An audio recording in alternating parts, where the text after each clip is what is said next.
বাড়িতে যদি দুধ থাকে বানিয়ে নিতে পারেন এই রেসিপিটি। একে আপনারা ছানা পোড়াই বলুন বা ছানার কেক, খেতে কিন্তু অসাধারণ হয়। নমস্কার বন্ধুরা, আমি অপালা, অপালার রান্নাঘরে আপনাদের সকলকে স্বাগত জানাই। আপনাদের কর্মব্যস্ততার মধ্যে থেকে 4-5 মিনিট সময় বার করে রেসিপিটা একবার দেখে নিতে পারেন। আশা করি ভালোই লাগবে। তাহলে চলুন ঝটপট রেসিপিটা দেখে নিই। এটি বানানোর জন্য আমি 1 লিটার দুধের ছানা কাটিয়ে নিয়েছি। ছানা কাটানোর পদ্ধতিটা আমি এখানে আর দেখালাম না, তাহলে ভিডিওটা শুধু শুধু বড় হয়ে যাবে। আশা করি আপনারা সবাই জানেন ছানা কিভাবে কাটাতে হয়। তো যাই হোক, ছানাটা কাটিয়ে নেওয়ার পর এইভাবে একটা সুতির কাপড়ের মধ্যে আমি ছানাটাকে নিয়ে নিয়েছি আর জল দিয়ে ভালোভাবে ধুয়ে নিচ্ছি। আমি ভিনিগার দিয়ে ছানাটা কাটিয়েছি। ছানাটা ধুয়ে জল ঝরিয়ে নেওয়ার পর একটা বাটিতে নিয়ে নিয়েছি। এইভাবে চামচ দিয়ে ছানাটাকে একটু নরম করে নিচ্ছি। ছানাটাকে নরম করে নেওয়া হয়ে গিয়েছে। এবার এর মধ্যে আমি 2 টেবিল চামচ সুজি দিয়ে দিচ্ছি। দিয়ে দিচ্ছি হাফ কাপের চেয়ে 1 চা চামচ কম পরিমাণ চিনি। চিনিটা অবশ্যই আপনারা নিজেদের স্বাদ মতন দেবেন। এরপর দিয়ে দিচ্ছি 2 চা চামচ ঘি। এবার এই ঘি, সুজি, চিনি সবগুলোকে ছানার সঙ্গে একসাথে ভালোভাবে মিশিয়ে নেব।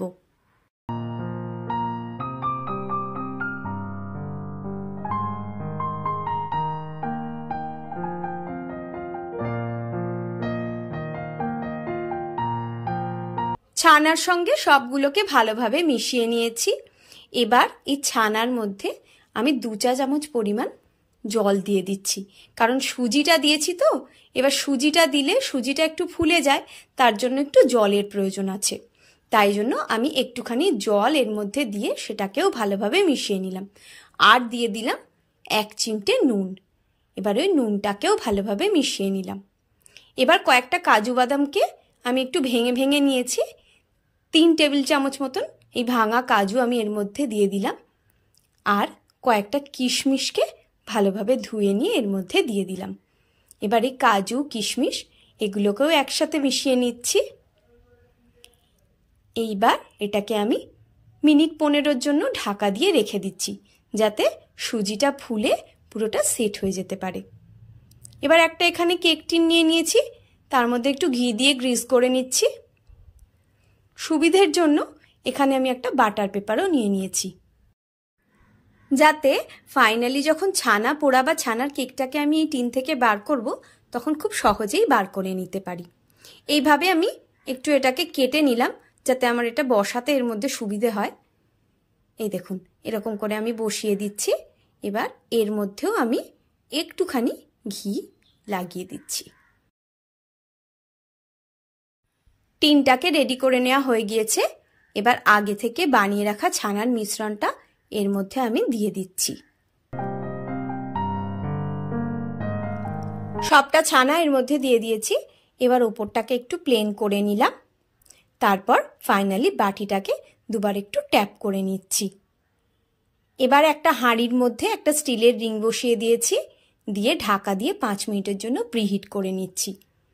এবার ঢাকাটা উঠিয়ে আগে থেকে তৈরি করে রাখা টিনটাকে খুব সাবধানে এর মধ্যে বসিয়ে দিচ্ছি।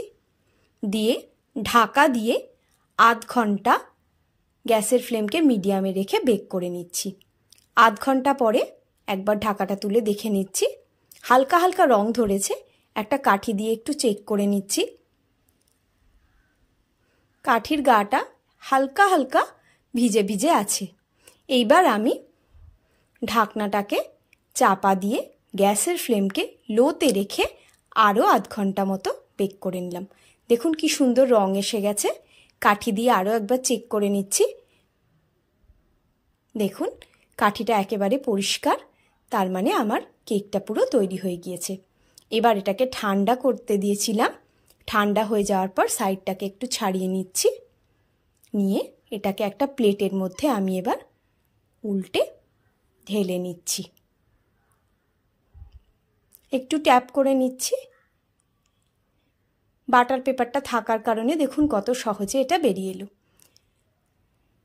এটাকে এবার আমি একটু আস্তে আস্তে বাটার পেপারটাকে ছাড়িয়ে নিচ্ছি। ভিডিওটা সম্পূর্ণ দেখার জন্য অনেক ধন্যবাদ। রেসিপিটা যদি ভালো লাগে তাহলে ভিডিওটাতে একটা লাইক দিয়ে আমার চ্যানেলটাকে সাবস্ক্রাইব করার অনুরোধ রইল। সবাই ভালো থাকবেন, সুস্থ থাকবেন। আজ এই পর্যন্তই। পরের দিন আবার একটা নতুন রেসিপি নিয়ে আমি চলে আসব। ততক্ষণের জন্য টাটা।